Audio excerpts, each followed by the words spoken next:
Hello guys, आज के class में आप लोगों को बीच जो बताने वाले हैं बहुत बेहतरीन तरीका आप लोगों को बीच जो हिंदी का क्वेश्चन बहुत मोस्ट वीवीआई क्वेश्चन है आपका। तो आप लोग इसे आसान तरीका से याद कर ले क्लास 10th का। तो आइए आप लोगों को बीच ध्यान से पूर्वक से ध्यान से दिखिएगा और अपने स्टार बहुत बेहतरीन तरीका से बताने वाले हैं मेरे प्यारे दोस्त। तो चलिए स्टार्ट करते हैं अपने लोगों को बीच कि बेटे के क्रियाक्रम करने के बाद यानी बाल गोविंद भगत अपनी पतोहू पतोहू को कहाँ भेज दिए। यानी अपने बेटे के क्रिया कार्यक्रम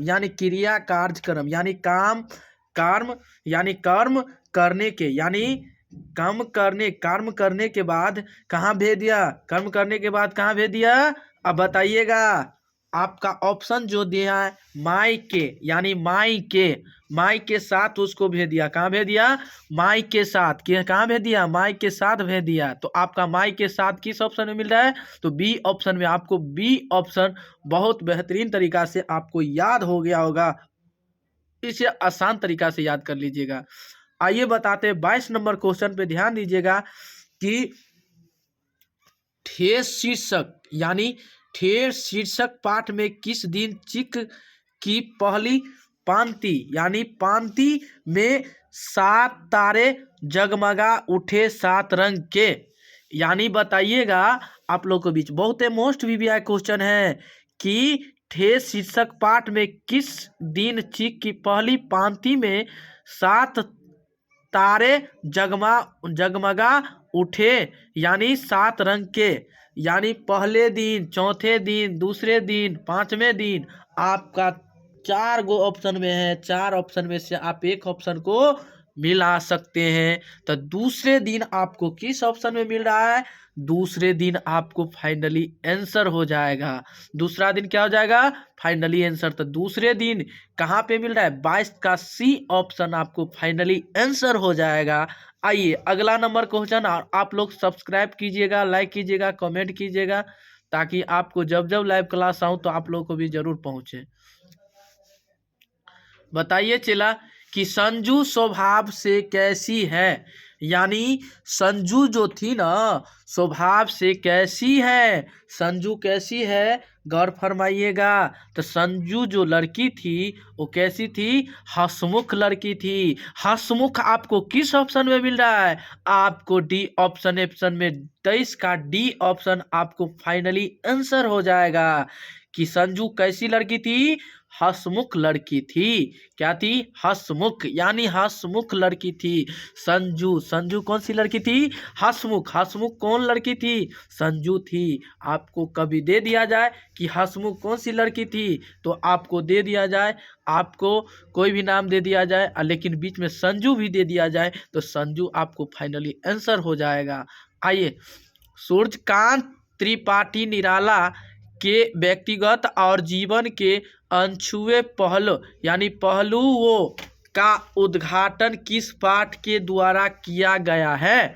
तो बताइए चला, बताइएगा आप लोग 24 का फाइनली आंसर आपको देखिएगा कि निराला यदि उसमें दिया गया है निराला तो आपको निराला यानी दीनबंधु निराला आपको किस ऑप्शन में मिल रहा है, आपको 24 का ए फाइनली आंसर हो जाएगा। तो आइए अगला नंबर क्वेश्चन पे बताने जा रहे हैं कि बाल गोविंद भगत शीर्षक पाठ साहित्य की कौन विधा है। यानी बाल गोविंद भगत शीर्षक पाठ साहित्य की कौन विधा है। बाल गोविंद भगत शीर्षक पाठ साहित्य की कौन यानी विधा है। तो निबंध है, रेखा चित्र है, कहानी है, यात्रा वृत्तांत है। तो गौर फरमाइएगा आप लोगों को बीच 25 का जो क्वेश्चन आंसर होगा आपको बहुत बेहतरीन तरीका से बताएंगे और यादें हो जाएगा। तो बाल गोविंद भगत शीर्षक पाठ की साहित्य की कौन सी विधा है तो रेखा चित्र है। यानी रेखा चित्र आपको किस ऑप्शन में मिल रहा है, आपको 25 का बी ऑप्शन फाइनली आंसर हो जाएगा। क्या हो जाएगा, आपको बहुत बेहतरीन तरीका से फाइनली आंसर हो जाएगा। आइए अगले नंबर क्वेश्चन बताने वाले हैं, बहुत खतरनाक तरीका है आप लोगों को बीच याद करवा देंगे चला कि रेखा चित्र आपको फाइनली आंसर हो जाएगा। तो 25 का बी ऑप्शन आपको फाइनली आंसर हो जाएगा। आइए 26 नंबर क्वेश्चन बताने जा रहे हैं कि अशोक का शस्त्र त्याग शीर्षक पाठ में किसके महत्व पर प्रकाश डाला गया है। यानी अशोक का शस्त्र त्याग शीर्षक पाठ में किसके महत्व पर प्रकाश डाला गया है। यानी गौर फरमाइएगा चेला, याद कीजिएगा कि दान के महत्व पर, लालच के महत्व पर, अहिंसा के महत्व पर, साम्राज्य एवं विस्तार के महत्व पर। तो आप बताइएगा चेला कि बहुत मोस्ट वीवीआई क्वेश्चन है अहिंसा के महत्व पर। क्या हो जाएगा? अहिंसा के महत्व पर इसका फाइनली आंसर हो जाएगा। उम्मीद करते हैं कि आप लोग इसे अच्छा तरीका से नोट कर लीजिएगा और इससे शुरू से अंत तक वीडियो देखिएगा ताकि आपको आगे दिक्कत न हो सके। आइए चेला बताते हैं अगले नंबर क्वेश्चन पे ध्यान दीजिएगा कि सही संतुलित जीवन के लिए प्रति एक दृष्टिकोण विकसित करने की सीख किस शीर्षक पाठ में मिलती है। चिकित्सा का चक्कर में, खेमा में, हुंडरू का जल प्रापत में, ईश्वर तू न गई मन से, यानी ईश्वर तू न गई मेरे मन से। तो आप बताइएगा मेरे प्यारे दोस्त और भाई और बंधु, आपको 27 नंबर जो क्वेश्चन है बहुत मोस्ट वीवीआई क्वेश्चन है। तो गौर फरमाइएगा, ये जो आप लोगों को भी जो पूछा गया क्वेश्चन है वो चिकित्सा का ही चक्कर है। कहाँ से है? चिकित्सा का ही चक्कर, यानी चिकित्सा का ही चक्कर लगाने का लिए मतलब जीवन के प्रति संतुलित किया गया है। तो आपको 27 का ए ऑप्शन फाइनली आंसर हो जाएगा। गौर फरमाइएगा, इसे याद कीजिएगा, याद करके जाइएगा। सब क्वेश्चन कंटिन्यू आप लोगों को बीच मिलता ही जाएगा और इसे आसान तरीका से याद कर लीजिएगा। आइए, खेमा शीर्षक पाठ में होटल के पास क्लिनिक होने से सुबह शाम ज़्यादा क्या बिकती थी। बताइए चला, खेमा शीर्षक पाठ में, यानी खेमा शीर्षक पाठ में होटल के पास क्लिनिक होने से सुबह शाम ज़्यादा क्या बिकती थी। यानी चाय, दूध, पानी, खाना। आपको आपके सामने जो दिया गया है, गौर फरमाइएगा, आपको 4 ऑप्शन दिया है। 4 में से एक ऑप्शन को आप चूज कर सकते हैं, जो भी आप आसानी तरीका से चूज कर सकते हैं। आइए बताते हैं कि सुबह शाम क्या आदमी मतलब करता है, ज़्यादा बिकती है, यानी चाय। यानी चाय आपको किस ऑप्शन में मिल रहा है? 28 का ए ऑप्शन आपको फाइनली आंसर हो जाएगा। बताइए 29 नंबर क्वेश्चन, हिंदी में, यानी हिंदी में स्वरवर्ण कितने होते हैं। हिंदी में स्वरवर्ण कितने होते हैं? तो हिंदी में स्वरवर्ण जो होते हैं वो 18 होते हैं, या 11 होते हैं, या 20 होते हैं, या 16 होते हैं।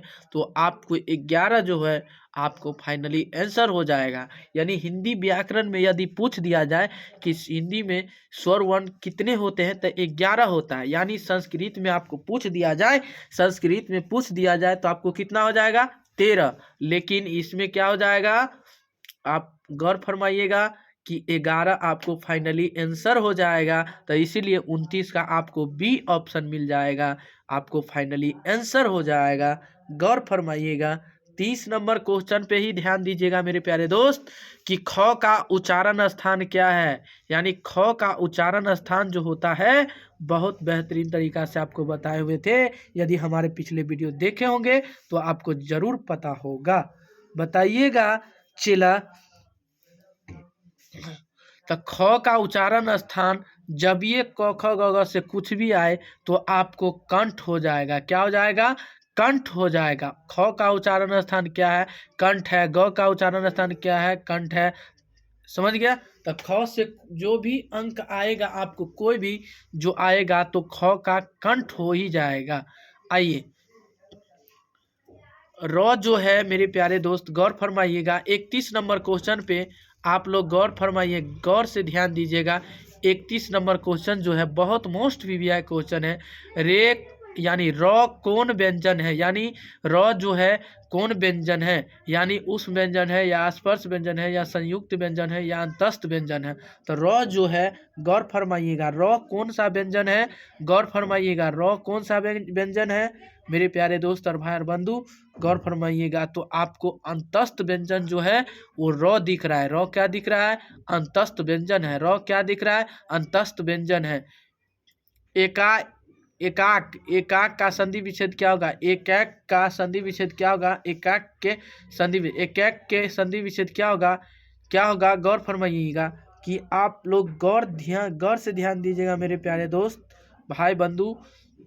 एक एक को जोड़ेंगे एक एक हो जाएगा, क्या हो जाएगा, एक एक हो जाएगा, एक एक हो जाएगा, एक एक को जोड़ेंगे तो एक एक हो जाएगा।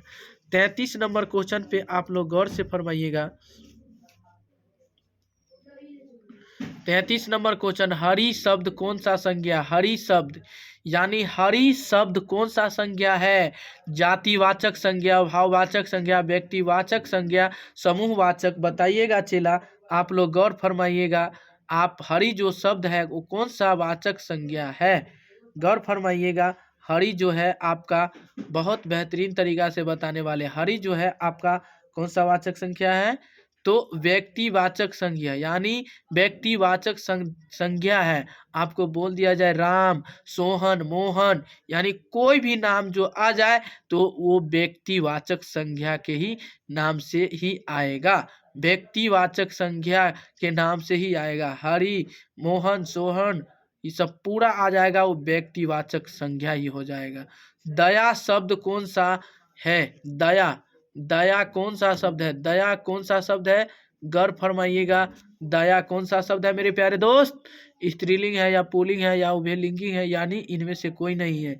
दया जो, गौर फरमाइएगा मेरे प्यारे दोस्त और भाई बंधु, दया कौन सा शब्द है, दया कौन सा शब्द है, गौर फरमाइएगा। दया कौन सा शब्द है, दया कौन सा शब्द है, वो स्त्रीलिंग है। दया कौन सा शब्द है, स्त्रीलिंग है। स्त्रीलिंग आपको किस ऑप्शन में मिल रहा है, तो आपको 34 का ए ऑप्शन फाइनली आंसर हो जाएगा। निम्न शब्दों में से तत्सम शब्दों को कौन सा है, यानी निम्न शब्दों में तत्सम शब्द कौन सा है, तो आप बताइएगा। भाप, ओष्ठ, पगड़ी और कीमत, तो आप बताइएगा। 35 का फाइनली आंसर मेरे प्यारे दोस्त बी जो है आपका ओष्ठ, यानी बी जो है वो तत्सम है।